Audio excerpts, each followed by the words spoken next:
This is a SportsE Media production, part of QuietLoud Studios, the podcast network where reflection meets amplification.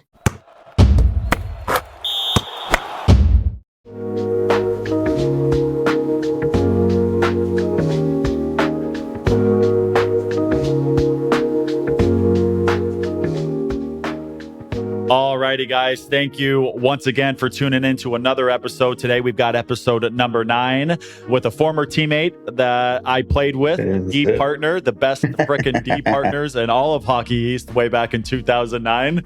But before we get into that, again, I always just want to take the time to celebrate and thank everybody at SportsEpreneur for creating this platform for me to continue coming on and sharing my story, having guests on to come and share their story, to again continue the normalization around the fact that it's not just 1 in 5 people that struggle. It is 5 in 5. We all have, we all are at some level, and we all will struggle through this beautiful game of life. So as I said, I've got a former teammate on here today. We played together in 2009.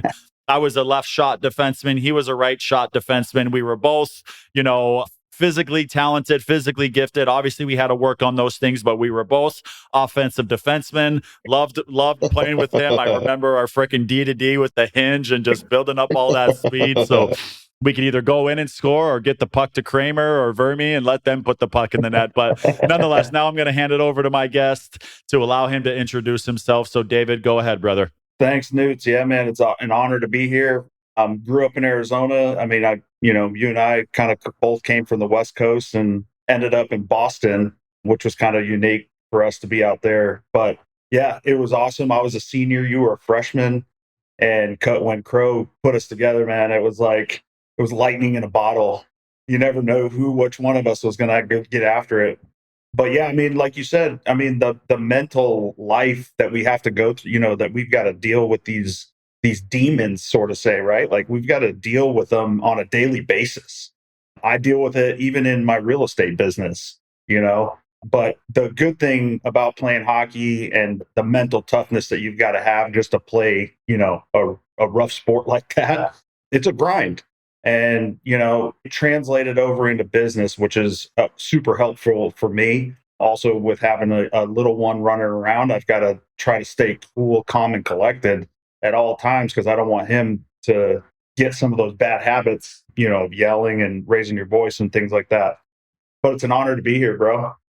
Super excited. Yeah, absolutely, my man. Yeah, it's great. Like you said, man, it was fireworks every time we were on the ice together. Nobody knew who's going to jump up. Sometimes I'm sure we both led the rush and make the forward skate backwards. I do remember one game, you and I both were below the goal line, and Fro brought it up on video and was like, "What are you two doing?" Like, we were behind their net, and we had to back check, and I'm pretty sure we were the first ones back too. It was so funny. I remember that story because Crow gave us a hard time, but he thought it was funny because he knew both of us were going to get back. So it didn't hurt us in the long run. But absolutely. And so now, obviously, you've transitioned. You're out of the game now in real estate. Do you own your own business, or are you working for a company? Yeah, so I work for a brokerage, but essentially, I'm an independent contractor. I mean, I run my business from my home office. Yeah, I mean, it's they give me as many leads as I need. It's a great brokerage. We do over 6,000 transactions a year, which is insane. And I'm on one of the teams in South Florida, but we've got a team. I mean, we're in every corner of Florida. And so if somebody was to buy something up north, I can just refer it out and I don't have to drive 3 hours north to show them properties. But it's pretty cool. We have a lot of fun. It's nice to be able to make my own schedule, plan out things like this, for friends and family, and be able to, I'm 10 minutes from the beach. I mean, it doesn't get any better than that, doing well in business, but also have the freedom to, just jump over to the beach and enjoy it and get some of those mental breaks that I need, because there are deals. I mean, if you know real estate, there's never a smooth transaction. I mean, it's like 1 in 10 are going to be smooth as they can be. But this, I mean, there's deals that fall apart on the day of closing. And then you got to scramble to try to, come out of that, dig yourself out of a hole. And thankfully, being mentally tough, you You got to just say, whatever it takes at this point. We got to find a new buyer. We got to find a new list. Something's got to happen. Something's got to give. But if you don't keep pushing forward, you're just going to sit and sulk. And then let the opportunity to, lick your wound for a little bit and think about it, but then grow. How do you turn it into a growing situation? And I think that's the most important part that people don't do, right? Like, I think that's something that can be taught to everyone is, hey, take the time after something, pretty crappy happens, but also make sure that you jump back on the horse and get after it, because it's like, what's that saying? Like, no matter how many times you get knocked off the horse, how many times you're going to get back up, right? Because that's going to create the true character of that person. And I think a lot of people just sit and sulk for way too long, and let it linger instead of saying, how can I fix this? So. Yeah, man, that's some powerful stuff. So two questions are coming to mind for me. First, how long after your playing days did you get into real estate? And then second, would you say that your journey in hockey and all of the hurdles and the battles and the struggles that you had to overcome to, again, play at such a high level, would you say that your journey in hockey has helped prepare you for the mental battles that you are now facing within the real estate world? Yeah. So to answer the first part of that question, my mom was a real estate broker, so I was kind of around it the whole time. I didn't go right into it after finishing playing hockey. I took some time to kind of go into some other sales jobs just so I could learn some of the skills that are going to be necessary to talk to people, reading a lot of books on sales. Just, I knew it was a sales job, but in real estate, you really don't have to sell anything. The clients are going to sell the house to themselves when they see what they want.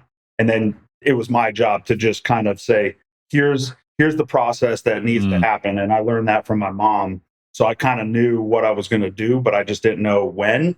So I, was working in the tech industry and then got my real estate license while I was working, and then, took a job doing wholesaling where I was only working with investors that were flipping houses.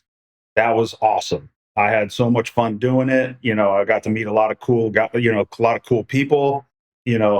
That saying, don't judge a book by its cover. I mean, some of these guys were showing up in Priuses, and you're like, this guy flips houses, but making a boatload of money renovating houses because he knew how to live.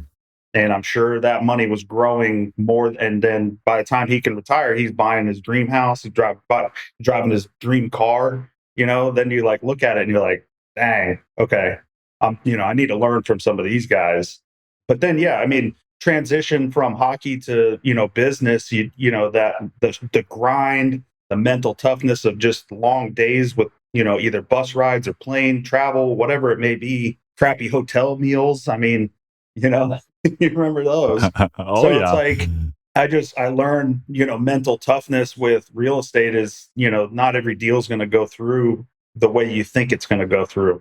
So you just got to be prepared to pivot in the way that is going to make the deal go forward, which is what gives me a big advantage over some other people that are in the industry. Is I'm able to pivot in a matter of seconds without it bothering me that something's not going right. And it helps calm because most of the time the clients are the ones that are going to freak out because they've either never done the transaction, they really want the house, that they don't want the deal to fall apart. So you have to be the cool, calm, and collected one for them to say, let me get you straight on this, so that way your nerves are kind of cooled off, right? And so it's definitely translated into business, which is great. Yeah, for sure, man. And one thing you had mentioned earlier, you talked about, like the sulking people, a deal falling through or consecutive deals falling through. It's okay to give yourself that space, right? to process, to quote unquote grieve a little bit. Like you thought you were about to make this amount of money, it fell through on closing day, and you're probably lost in like, what the fuck? Did I do something wrong? One quote that I love and I attach myself to a lot is that it's okay to cry, but we need to cry and keep moving. Yeah. Right. It's okay to sulk, but you don't want to reside there. You don't want to live there. Right. Because the vibration that you're on when you're experiencing that low energy, right, might just create more of those same experiences for you to sulk in, So again, it's okay to cry, but we got to cry and keep moving. I was going to say, just to piggyback on that, right? Like, playing hockey at a high level, there's times you're going to get hurt. You're going to go through an injury, but then what's the next day? Like, okay, this sucks. The season's over. My season is ended. What am I going to do next? Right? How am I going to attack recovery? You look at Aaron Rodgers last season, tears his Achilles.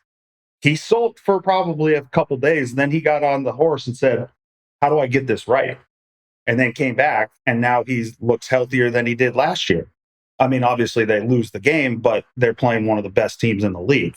So, but he also didn't get hurt. And, there's an upside to that. And so I think, if we sulk for a second, we learn like, okay, this is a shitty situation. How do I get out of it? And then that's what makes the mentally tough even tougher to beat. And like, you don't want to play against those guys, like somebody that comes back, like that guy's going to go on a tear this year. And he loses game one. He's probably pissed. And this week is probably, he's putting in the work to be one of the greatest of all time, And I think that's kind of shows his character, is that he can do those kind of things, and anybody's capable of that, because it's, it's the game that's 6 inches between your ears, right?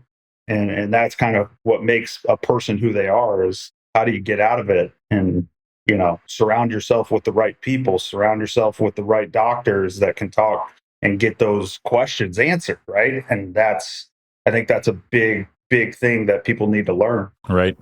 Yeah, for sure. It's, it's an understanding that, setbacks are a part of the process, right? Always have been and always will be, but it's a choice to remain there, or it's a choice to learn and continue moving forward.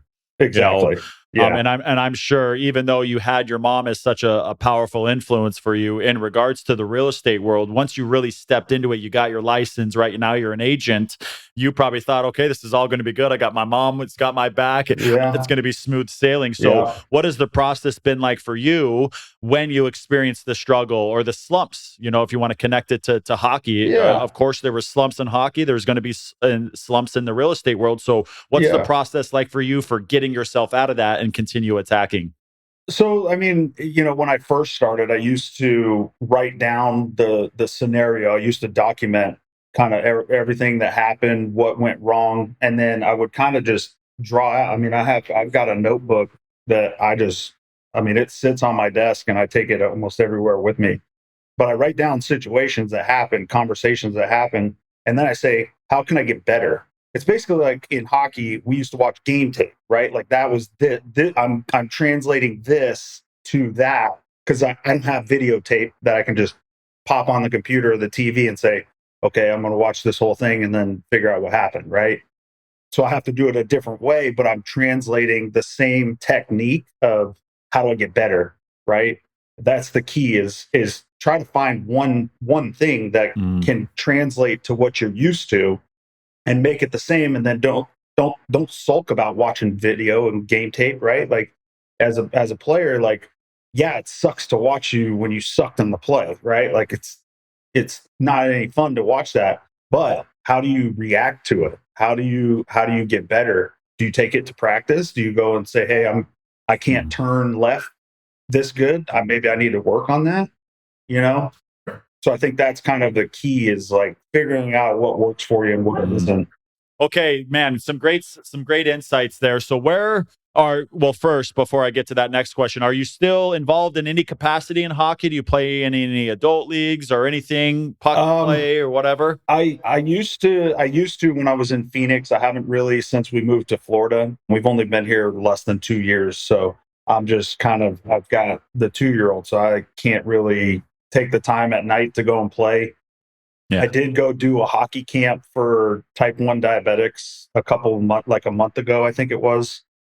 A guy out of Chicago started a nonprofit organization with the Florida Everblades. So that's on the West Coast, directly across from where I'm at. So I got linked up with them and went over and got to do a camp with them and the head coach of the Florida Everblades, which was fun to see.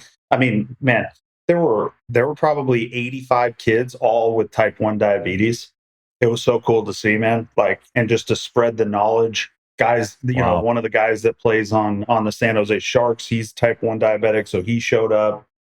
Another guy he played, I forget where he played in the Q in the Quebec Major Junior League, and he was there, and he was a diabetic, and was about to go play. He was about to start his professional career. So it's cool to see other guys that I had no idea that these guys even existed, and this year marked the 30-year mark for me having type 1 diabetes. So, and that's kind of also another thing that has helped me build mental toughness because I was diagnosed at a young age. So learning how to, kind of manage your diet from a young age kind of helped and translated into being healthy, not only physically, but mentally.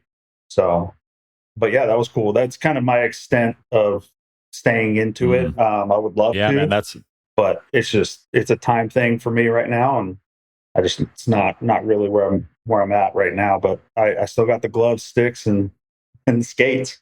So there you go. That's all you need. Yeah, no, I know how it is, man. I've got 2 kids myself, so I'm so happy to hear that you're a father too. I've got my daughter's 10 years old. She's my frickin' angel. I love her with all my heart. And then my son is 8. He's a little hockey player himself. I assistant coach on his team. Another angel. Thank you, God, for blessing me with these 2 individuals. Amen. Yeah. Man, it's funny. I reflect back on my second year. I had been traded from Anaheim to Colorado, now in the American League in Cleveland, where I currently reside. And the GM of the team was also the assistant coach. And I'll never forget, at this point, I'm just married. I've got no kids. Every single day he comes in the locker room and he just keeps repeating, there's no better feeling than being a father. No better feeling than being a father. And at that time, I'm 22, 23 years old. I'm thinking, guy, like, shut your mouth. There are so many things better than being a father. Well, here I am now as a father, and there is nothing better than being a father. It's seriously true, man. I mean, yeah. So what's that been like for you? Was it, nerve wracking at the beginning? Where are you at from the day your son was born to 2 years later now? How has your parenting been? I think the first, like the week right before he was born was the most nerve wracking because I wasn't sure what day, and I'm like, it's keeping me on my toes, like, when is he showing up? Like, you can come out now. Like, I'm ready to see you, like, you do all this preparation, but the anticipation of like waiting for him to come. But then once I like held him, man, for the first time was just, it was incredible. Like, you can't even put words to how, you can't describe the feeling that comes over you right after that moment. And like, I don't think I left his side the whole time we were at the hospital. So I just keep my eyes on him. Yeah. Yeah. All the time, man. It's the most important job we have as people is to raise quality kids, right? Positive kids that are, can contribute to the health of society. Did you cry when he was born? No, I was just more joyful. Just like, I was just more like, just excited, more like, all right, here's my new golfing buddy. Like, obviously I'm gonna have to wait a couple years, but he's 2.5 and he's already hitting a golf club. Okay, love that. Yeah, man, I know for myself that the moment my daughter was born, I thought I had an understanding on what love is and was, but my daughter coming into my life taught me a whole different perspective on what love is. And I know for my kids and what they give to me, like, they're my greatest teachers now. And kids have an incredible ability to be in the moment, right? They can be angry one moment, and then 2 minutes, 3 minutes later, they're right back to playing with a cardboard box, no toys. So again, my kids have taught me the present moment and unconditional love.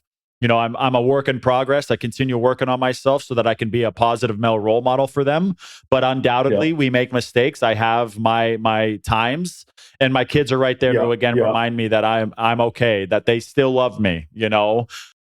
So in regards to mindsets and mental health, where was David at when we were playing together back in 2009 in regards to mental health? I know there was a lot of extracurricular things that you and I participated in, that maybe had we stopped doing those things, we could have been even better on the ice. So where were you at in regards to mental health then, and where are you at today?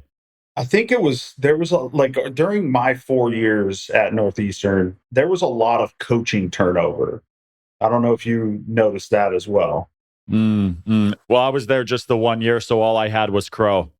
Yeah, but before that, right? Like who recruited you? Because it was obviously you came for a visit and then met Crow, but then you know what I mean? Like who were the assistants at that time? Because like my freshman year, there was a different set of assistants from my senior year, and there was like three others in between, like those 4 years. So it was like Sebastian came in, like great guy, had nothing against him, but he also was new to the team, and I felt like he was kind of like playing some of his guys. You know what I mean? Instead of like, hey, these guys have already done it. These guys have already been there. Like maybe we should give them a shot first. Kind of thing, and kind of earn your stripes, right? Like you and I were running the power play, and then there was one bad thing, Right. and then Vermi takes my spot. And it's like, time out, man. Like, time out. You got to give me a second to like be able to learn. Like, why are you just kicking me immediately out of that spot? I've been doing this for 2 years now, right? Like, and we were pretty damn good the year before you guys got there. I mean, we were number 3 in the country the whole year. Yep. Like we had a pretty damn good team. And so it was kind of like, almost going through the motions. Like we were just kind of like, the seniors were kind of like, whatever it is, what it is, like, let's just get out of here as soon as possible kind of thing, and like nothing against the guys that were on in your class or, because we all got to get, we all got along pretty good, but it was like one of those things where it was like the coaching staff was kind of the problem, for the team. I think at that year, we could have been a little bit better if we had a little bit better coaching that year. Nothing against Crow, because Crow is a pretty good coach, but I think it was the other guys that were there that were kind of like holding us back a little bit. Yeah, for sure. And I know that that's a struggle for any individual, any player, that when you go through so much coaching change, obviously at the professional level, it happens every year. It's like a coaching carousel. New coach gets fired. The coach that won a cup 35 years ago somehow is still getting jobs. But what I do remember from that year is, I think it goes so far when you have a stable coach as the leader, right? The one that the players can look up to, go to for advice. And I know Crow's in a much different place now than he was back in 2009. And I know he was battling his own demons, right? He was at war with himself. And at some point, that war is going to penetrate the locker room. And I'll never fucking forget our final weekend. We needed a single point to make it to the Hockey East playoffs. We needed a single point against Boston University, and we were sparring against professional boxers the day before a game, and I almost got fucking knocked out. I was so pissed. I don't know if you remember. I was the last guy to go into the ring to spar against this guy that was like 6'6". They were only allowed to throw lefts. But I remember he was tired. He had just sparred freaking 20 rounds, and I was the final round. So he's taking a drink when the buzzer goes off to start the round. And we're not in the ring. And Crow looks over and he's like, Newts, what the fuck are you doing? Get in the ring. I'm like, Coach, he's tired. He needs a breather. Well, I guess I think he must have taken that the wrong way, because again, the actual boxers were only allowed to use their left. Well, he's using his rights on me. And he clocked me one time. My freaking mouthpiece flew out of my freaking mouth. And I'm just like, fuck this. And I go storming into the locker room, and I get undressed. I get my street clothes on, and I'm walking out. And Crow caught me. But, again, to again bring it back to the coaches and how important and how vital it is for the strength and health of a locker room, would you agree that we need more coaches taking some ownership and working on themselves so that it can be more of a positive environment in the locker room? 100%. I mean, I think it's in any business, any sporting, and the higher up you go, the more professional they need to be about that. I think people downplay how important that is to a group of society, whether it be sports or business or, schooling, whatever it is. The person at the top needs to be the leader and be kind of set the tone of these organizations, right? I mean, you look at all the Super Bowl champions like Andy Reid, like, I mean, that guy is cool, calm, and collected all the time. Yeah, like, but it translates, and they've won what, 3 Super Bowls in the last 5 years. I mean, kind of, points in that direction that even at the college level, I mean, you're talking about Division I hockey. It's not a small sport. You know what I mean? Like, there's a lot of money involved in that, and I think that a lot of the coaches that do end up winning a national championship for hockey, those coaches are usually pretty calm when adversity hits. They're not the ones snapping and, throwing water bottles and cursing up a storm, right? Like, they're the ones like, all right, like what we talked about earlier. How do we get out of this situation? How do we move forward in a positive light instead of overreacting in the moment? They take a second to digest all of those things. They put it to paper and they say, how can I do this better? And I think that's kind of where we struggled with Crows. He wasn't always the most cool, calm, and collected guy. He kind of had a temper on him, which was good, but it kind of hurt the team, right, to some degree. And so, Sure, because he's a large man, not like overweight large or fat. He looked like the Hulk, a smaller version of the Hulk. I'll never forget, man, because my year going in was after all the renovations had been done, right? We got a new gym, a new training room, new lounge, new locker room. And I remember a lot of guys would go and hang out in the training room, and well, here comes Crow with literally no warm-up whatsoever. He puts 2, 3, 4 plates on, starts bench pressing, starts squatting, and everybody's seeing this. So I think there was a certain level of intimidation there as well, right? And then you bring in some of the times where he was more vocal in a shouting way. And I know we had a lot of freshmen that year, right? So there was probably, again, a lot of players that just didn't ever feel calm when they were in the locker room, which obviously has an impact on our performance. It's like the gripping the stick too tight, right? Like, there's a balance between holding on to it and when you're gripping it out of nervous reactions through your body. Yeah. Right. And I think that's kind of what he didn't do a very good job of that. Yeah. Is he made guys feel intimidated. I mean, my freshman year, we used to do 6 a.m. workouts. This before the new gym got built. He comes in, puts 2 plates on each side, standing military press, while looking at the whole gym, like all the other squat racks. He's at the end, at the entrance, just starts doing this. Like, I'm talking, he was like repping, like he probably repped like 25 reps in a set. And I'm like, for 225, I'm like, no warm up, nothing. Just pops in, throws his keys and phone down, slaps the weight on, and just goes after it. You're like, I mean, dude, he was wearing you remember those Under Armour shirts that they gave us with the logo? Dude, the seams on those shirts looked like they were going to rip. Yep. Every time I saw him in one, I'm like, dude, let's get you a bigger shirt. Like, come on, man. I mean, but yeah, like that intimidation thing, I don't see how that's beneficial to the group, whether it be sports or business. I just don't see how that's beneficial. Yeah, I think there's too many coaches, whether they're old school or not. There's too many coaches and business owners, right? CEOs, bosses that take this approach that it's me against you, right? Opposed to we all have a common goal. We're trying to sell as many homes as we can. We're trying to win as many hockey games as we can. So it's a common goal. So instead of me against you, it's me with you. Exactly. How can I be better? And the better I am, the better you're going to be. And if a coach is bringing chaos, well, how do you think the players are going to respond? And you bring up Andy Reid. Every time I've seen him too, he looks very calm, clear in his communication. And again, because he's calm, now the players feel better about being calm too, So what have any crazy experiences within the world of real estate, whether that's with people trying to buy homes or perhaps with coworkers or bosses? Yeah, I think bosses more the brokers, and I'll be careful on what I say about it, but I think there's just some brokers that are more for themselves and not for the brokerage. And, I think that kind of says a lot about, the companies that they work for and things like that. But I'm very thankful the brokerage that I work for, they're very selfless people. They want to, if we're winning, they're winning. So that when they have that attitude, you can do 6,000 transactions in a year.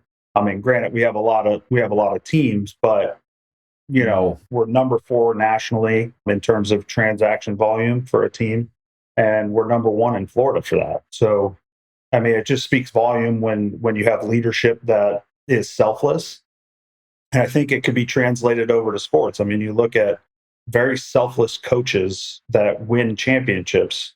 It's because if the players are winning, they're going to win. It's a translation. It's a direct correlation of the success of an organization, a team, you name it. I mean, a business. If the leader, like we were just talking about, if the leader's setting the tone and they're very selfless people, that usually they have pretty great odds of being successful. Yeah. And I think through that approach from the boss, from the owner, from whoever, it creates a little bit more excitement and enthusiasm for the employees or for the players to be excited to show up and put in the work necessary to close on 6,000 transactions or put in the work necessary to beat a Boston University. Again, going back to those experiences when we played together, and I know everybody hated the fact that we were doing that sparring against professional boxers.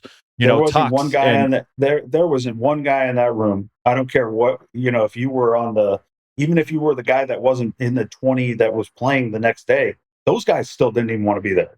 They knew it was a dumb idea. I mean, I'm all for a good workout to get in shape, but the day before we got to go get 1 point. We could have easily won that game. We had a good enough team to beat that team. And we were I think mentally more than physically that day that we had to play BU, we were way more mentally tired and exhausted than we were physically. And I think that was the problem, is a lot of the times, a lot of those workouts, and it had nothing to do with Boothby, that wasn't his call. That was not his call. And I think, and I think even if he would have tried to stand up and say, hey, I don't think this is a good idea for the day before game, I think if they were to look back on it, they wouldn't have done it. But in the moment, they thought it was a good idea. Yeah. Again, because it's for sure. And then you just imagine from a program standpoint, right? Like you had shared earlier, the year prior, you guys were 3rd in the nation. Obviously, you were in the Hockey East playoffs, and then now this next year, when we had a great incoming class, we had a lot of great returners, Donnie, you and Rames and everybody, and Costa and frickin' all of them, McNeely, everybody, right? Yeah, Donovan, right? Silva, again, a great senior class, and then to go from 3rd in the country to not even making our division's frickin' playoffs. So again, had Boothby even said anything, I think Crow was set in his ways, and he wanted to, make sure that his ways were not only seen but felt.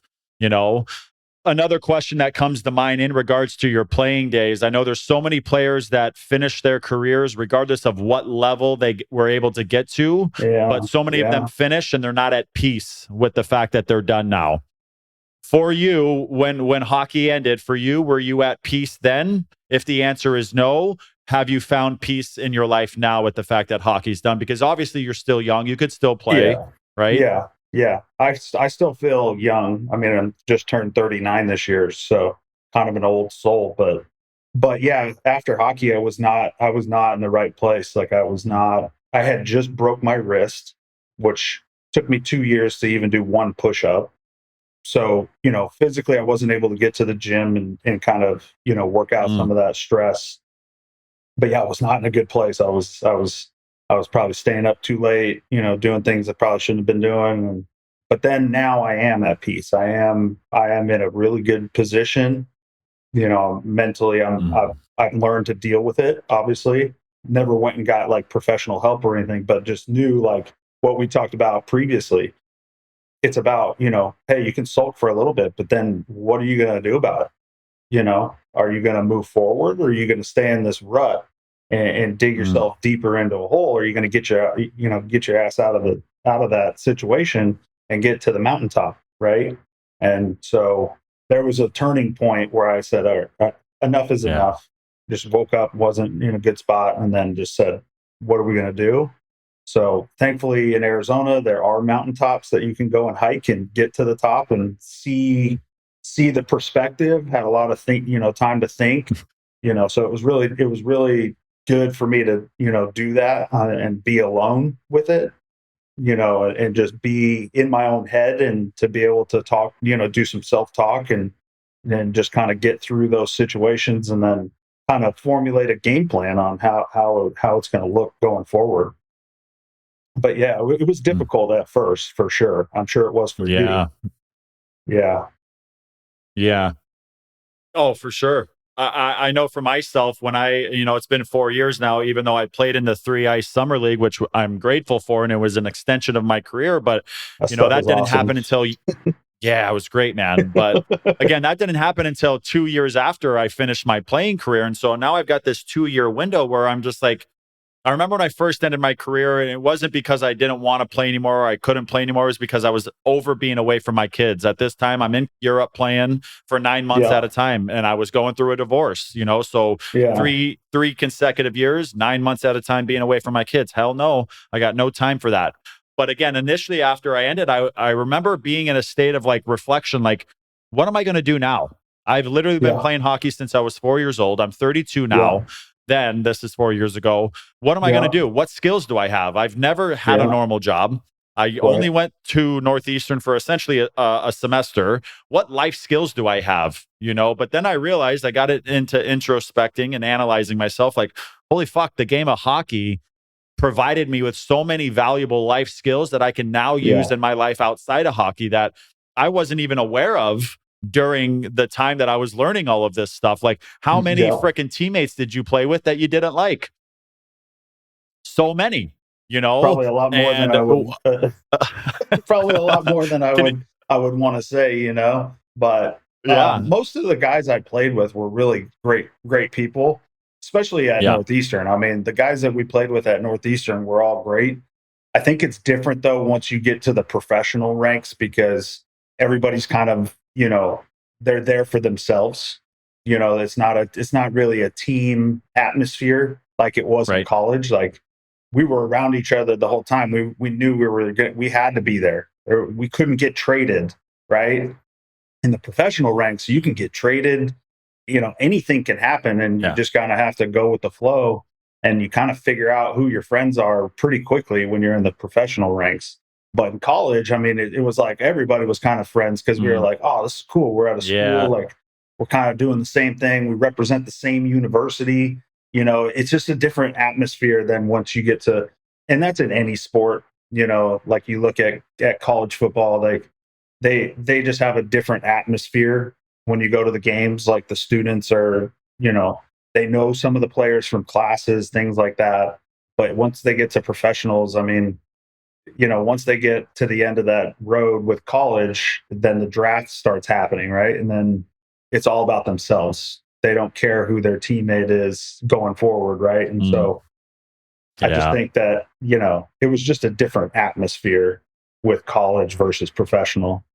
So yeah, for sure. And I know, as you start working your way through the ranks from youth hockey to juniors to college or major junior, whatever, it starts to become more and more of a business the closer you get to the professional level. And then once you get to the professional level, you realize very quickly that it is a business of one, a team of one. Yes, I play on a team, but I have to be taking care of myself so that I can show up to my highest potential to stay on this team and not have to experience getting cut, getting traded, getting waived, getting healthy scratched, all of those, factors that to a certain degree are out of our control. Yeah. Well, it's like that post you had just put up, right? About like had one of the best games, got named the captain of the team, and then the next day was released. And you're like, that doesn't make any sense. But then you quickly realize it's a business. Business is first. You're disposable at that point, right? And that's, that also helps with business going forward and things like that. Like, you are disposable. I mean, whether you like it or not, if you're not performing, they're not going to keep you. They have no reason to, right? Yeah. Especially if they're dumping a lot of resources and a lot of financial resources to get you things that can make you successful, and you're not utilizing those tools, then, they'll find somebody else that will, and I think It's the same. It's the same with. Yeah. Yeah. Sorry, business call. Yeah. No worries, brother. Yeah, man. I'm right there in agreement with you. I mean, hell, if Wayne Gretzky can be traded, every single person is replaceable. Somebody else can come in and do your job, and some people might be able to come in and do it at a higher level than you and more consistently. You know, That happened to me my first year. So right after Northeastern, I went and played in Allen, one of the best places in the ECHL to play. I mean, bar none. Like that place is has to be they've number got that one. thing. It's got to be up there. That and the Florida Everblades. Those are the two best spots to be at. And I was around those guys in Naples not too long ago, and just great people, man. Like just because they enjoy where they're at, right? But when I went to Allen, dude, I almost won Rookie of the Year as a defenseman. You know how hard that is? I almost I was the leading scorer for all D men and I was like top 20 in the whole league. And then was also like number 2 for rookies in points. Yeah. Of all the rookies that year. But then the playoffs came around and literally like the head coach wanted me to play forward. And I was like, I'm not a forward. Like I'm your quarterback on the point for the power plays. You really want to put me at forward? That's not. I haven't played forward since I was like 14. Like, and now I'm 25, and now you want me to play forward again? Like, yeah. What are you doing? And lo and behold, like barely won, or no, swept the first round, barely won the second round, and then got beat pretty badly in the final, like in the division conference finals. And I said, well, look what you did. You tried to change up something that was going really good. Like we won the best in the league, like overall regular season record, setting records. Like I'm talking like points, like wins. I mean, we were crushing people. And then the playoffs came around and he tried to change something up, bring a different guy in that you're like, dude, this guy he's not me. Right. And so mentally I was like, dude, what are you doing right now? And it just kind of threw my game off and threw everything else off, the personality that I had, with the coach and everything. So that's when I realized like it's a business decision. It's not he didn't really want to win the game. Maybe he did, but only for himself, not for the team that we had, because we had a good group of guys that, we were all pretty good. Yeah. What year was that you were there? 2010, 11. Oh, okay. Okay, gotcha. Yeah. So it was their second season in existence. Yeah. Yep. And then they went through ownership changes, coaches like since then they've, but they've also won a couple of Kelly Cup, championships. But yeah, and then, do you remember Chad Costello? Oh yeah, I played with him. Yeah, yeah. You did play with we him. won 3 ice together. Yeah, and 3 ice too. Okay, so you did. Okay, nice. Yeah, so he was the coach in Allen. He got fired this last season. Yeah. Because they weren't doing so good. And I was like, I don't know what happened there, but I haven't stayed in touch with him. But I mean, just how quickly things can happen, but what is he doing to get better? Right. Like, you almost want to pray for him and just say, like, I just hope that he can win that battle up in the mind, because, he's a good person, knows a lot about hockey, and he was pretty damn good. Yeah. Surprised he didn't end up, playing for a longer time in the A, in the American, but I just you never know what happens. I mean, I played with him in Cedar Rapids as well before he and I both went to Northeastern, and then he left after our freshman year, or after our sophomore year. I think he left. It was after our sophomore year. Yep. So, but just yeah, because I played with him in 3 ice, and so he told me a lot of stories, man. I remember one story when he got called up to Bridgeport, and I guess him and Jack Combs, I'm sure you know Jack Combs, they got called up together, and they were like the top producing forwards on the team. And then he kept getting scratched and all this shit. And he was just like, one time he blasted off in an interview and got sent down. And he was just like, I'm done playing these games. You know what type of player I am. Like, keep me or just send me home, And so, it's again in the professional ranks, it's cutthroat. There's so many things that are out of our control. Sure, we can influence outcomes based on our effort and our performance, but even then you can be performing at your highest level and still get traded, still get cuts, and maybe not be the correct fit with this team. But yeah, man, I was in Allen just the next year. Yeah, I remember. Yeah. And then I think that's the problem with the NHL is they draft kids at 18, right? Like, you're a senior in high school. How do you really know that kid's going to pan out? I think they need to change it where it's like baseball, where if you get drafted as a senior in high school, but you go to college, then you can go back into the draft after your junior year or once you turn 21. And I think that would be beneficial to the league to do a draft of college guys that went and developed for 3 years before they signed right out of high school. Because I think that's the problem is some of these kids, they sign that deal coming right out of high school, and they go and they play in the minors, and they just never get another opportunity to showcase their skills at the highest level. And playing Division I, I mean, that's the highest level for that group. I mean, we played against some pretty damn good players in college. Hockey East was littered with talent. I mean, every team was good. Yep. When I was there, all 4 years, there were like my freshman year, I got to play against Boyle, Gerby, Corey Schneider, all guys that played in the NHL. And I could go on for days on guys that we played against, like Bonino from BU, Matt Gilroy. I mean, there were the list is Kreider from BC, Shattenkirk. I mean, that team that we were number 3 in the country, BU was number 1, 2, 3. Like, we were with them the whole year. And that team was Gilroy. They won the national championship that year. Yep. Was Colby Cohen on the team that year? Yeah. Colby Cohen was there. Yeah. Yep. It's like, man, it's crazy. Stacked. They were stacked. I mean, like, but we were good. Like, we had a great team. Like, I wonder what it would have been like if we had 1 or 2 guys like Costello left after our sophomore year. Could you imagine if he was on that team? I mean, we would have been pretty dang. I mean, we would have probably beat BU because we did beat them a couple times that year. Yeah. And I mean, there's nothing like playing at Northeastern, though. Matthews Arena, sold out barn. Like, that place was. It was a good time. The dog pound. Oh, man. Well, and I think they're getting ready to take it down now. It's the longest standing hockey rink in the world. I think it was, 1903? But I mean, you can only keep frickin' hockey rinks around so long, especially there in Boston. And I've heard that they're getting ready to build a new arena. Yeah, that's the word on the street. Yeah.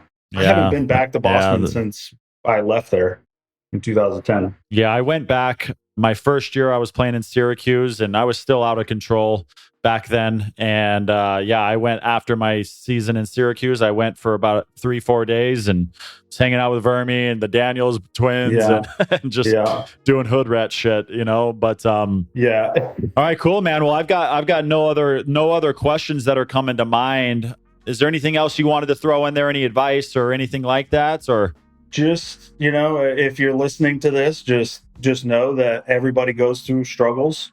It's not just you. You're not in it alone. So, whether it be us that you reach out to or somebody that, might be a little wiser than you or whatever the case it may be, feel free to reach out to somebody and have these conversations.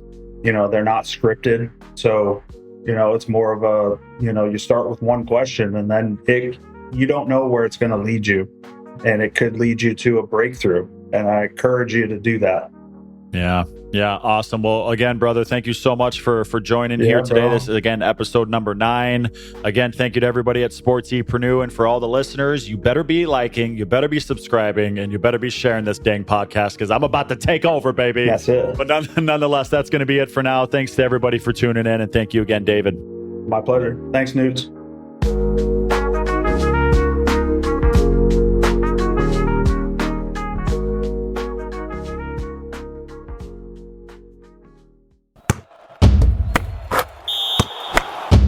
This is a SportsE Media production, part of QuietLoud Studios, the podcast network where reflection meets amplification.